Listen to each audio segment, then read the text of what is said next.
Iron overload. Pathophysiology.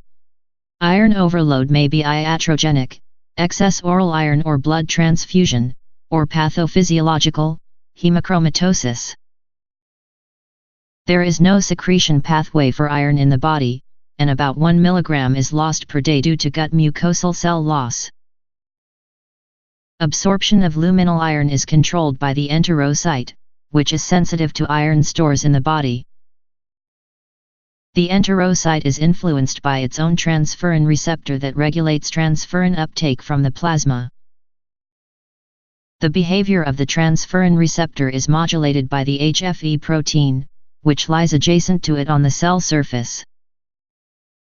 In hemochromatosis, the enterocyte absorbs excess iron because an abnormal HFE protein has dysregulated the transferrin receptor.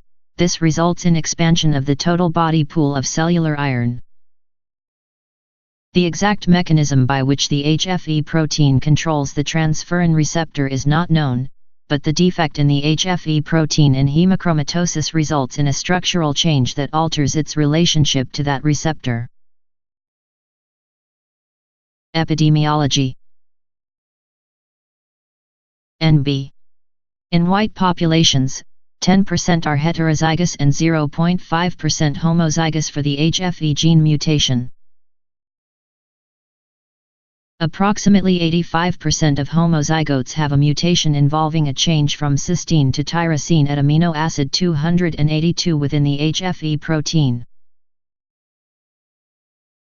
A small percentage are due to mutations at amino acid 63, and a few more are yet to be determined.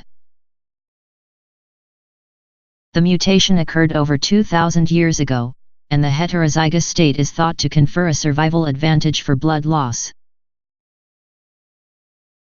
Clinical presentation. In individuals with hemochromatosis, iron absorption is increased from birth, resulting in raised percentage transferrin saturation, even in childhood. Iron is progressively deposited in tissue, with increased hepatic iron in men by the end of the second decade. Menstruation slows iron accumulation in women. The serum ferritin continues to rise as hepatic iron stores increase, and liver fibrosis occurs by the mid-30s in men. Deposition of iron within tissues leads to superoxide radical formation and tissue damage. Clinical manifestations are usually seen within the fifth decade in men, and later in women. However, the clinical phenotype is very variable, with some families having more severe disease than others.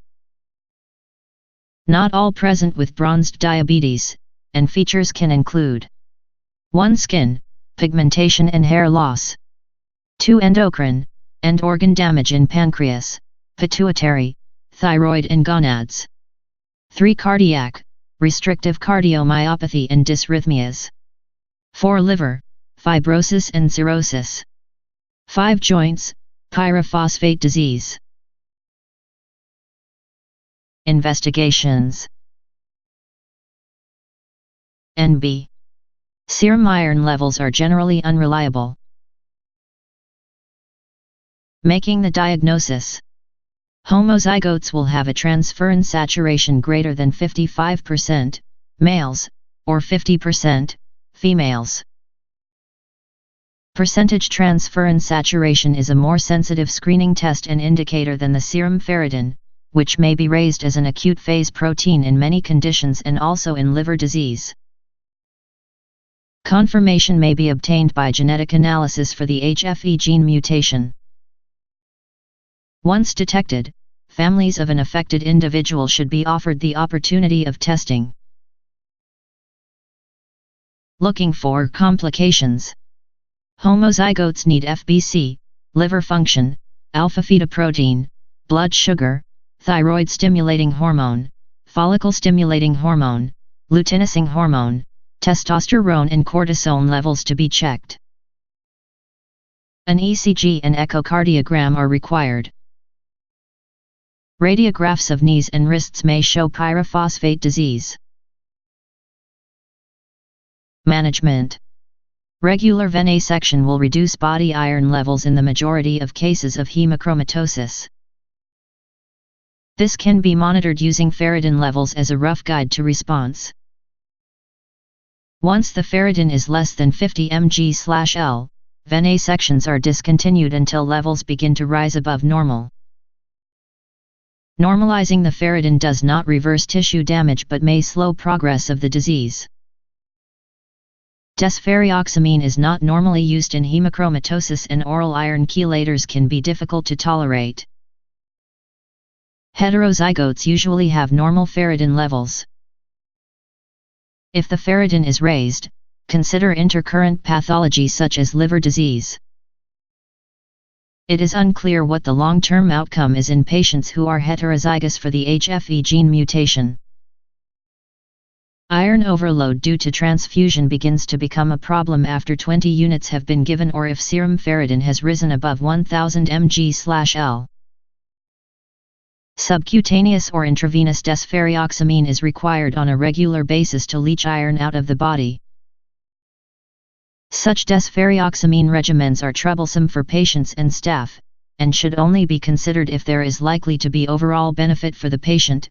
For example, an 80-year-old woman with acute myeloid leukemia is unlikely to benefit. Complications. Recognized complications include hepatoma, liver failure, cardiac failure, diabetes mellitus. Screening. Population screening may reveal asymptomatic homozygotes, and early venesection may prevent morbidity and mortality. There are a number of screening studies taking place in the USA. Such screening programs usually use the percentage transferrin saturation as an initial test, followed by genetic confirmation.